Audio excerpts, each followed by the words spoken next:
In today's political climate, change in Washington is the only guarantee. And when small businesses aren't plugged in, they pay the price. That's why NSBA keeps you hardwired to what's happening inside DC.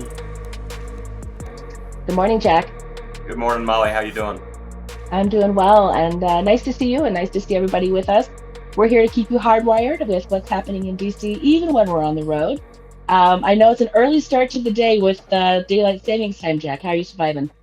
I'm surviving all right. I think we're still riding the high from last week. Seeing the SBIR legislation move out of the Senate has been a huge victory for us over at NSBA, for our membership, and for small businesses in general.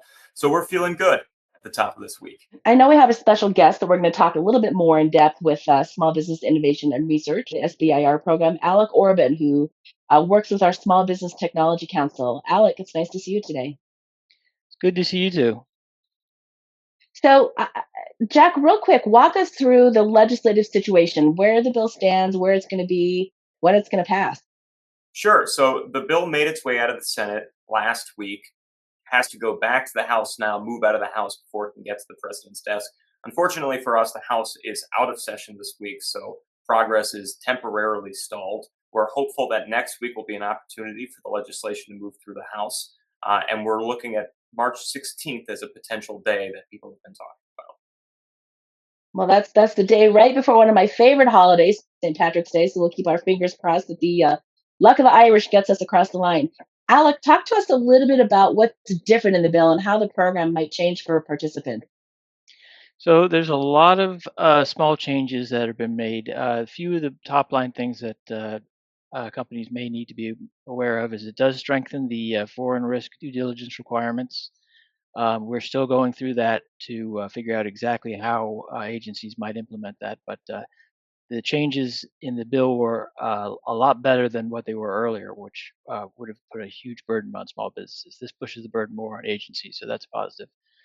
Another change is the Strategic Breakthrough Award, which is a jumbo post-phase 2 award that would allow agencies to make jumbo awards up to $30 million under certain circumstances.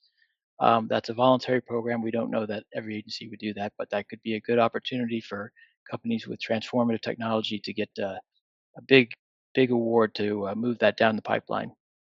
And another change is it requires agencies to set a cap on the number of proposals a small business can submit to the SBIR program, either on a per fiscal year, per solicitation year, or per topic basis. This really wouldn't affect most small businesses doing business with the SBIR program, but for companies that do a lot of SBIR awards, you may need to be aware that of what restrictions the agencies put on how many proposals you can submit to their SBIR award. But that's something that will not come into effect until fiscal year 2027.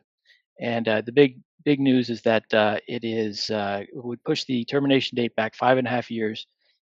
So once passed, the new SBIR STTR termination date is September 30th, 2031.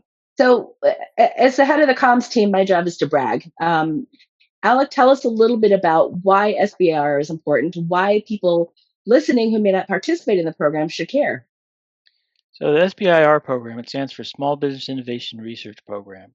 It is a program that requires agencies to set aside 3.5% of their federal R&D funding specifically for small businesses. It provides an essential funding pipeline for high-tech R&D focused small businesses who may not have access to that funding otherwise. It has generated some of the biggest technological breakthroughs in recent years, including GPS on a chip, including a CMOS camera, and many other life-saving technologies. And adjacent to bragging, we always want to give shout outs. I know that Senator Ed Markey has been tremendous in his leadership in getting this bill across the finish line. Jack, who else do we want to shout out?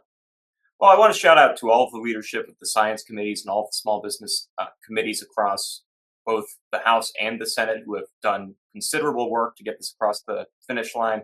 And I specifically want to give thanks to Senator Ernst and her team for coming to the table on negotiations. They had a lot of problems at the beginning of this concerning their fears of fraud in the program, and they've worked very diligently to come to a sort of compromise that everybody felt good about.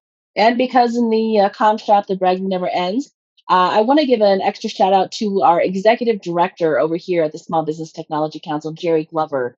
He's made SBIR and innovation for small business a lifelong passion. Tell us a little bit about Jerry's role in this, Alec. So Jerry's been involved in the SBIR program since before its creation. He was a congressional staffer who was in charge of running hearings on small business and innovation, and he was one of the founders of the program who really helped get the program passed.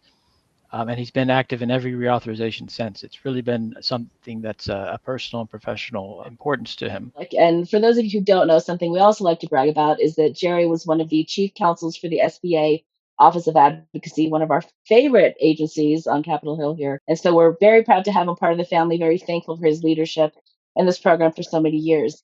And, Jack and Alec, as always, it's nice talking. Thanks for joining us for Hardwired, and we'll see you next week. Bye. All right. Thank you. Bye. Thank you.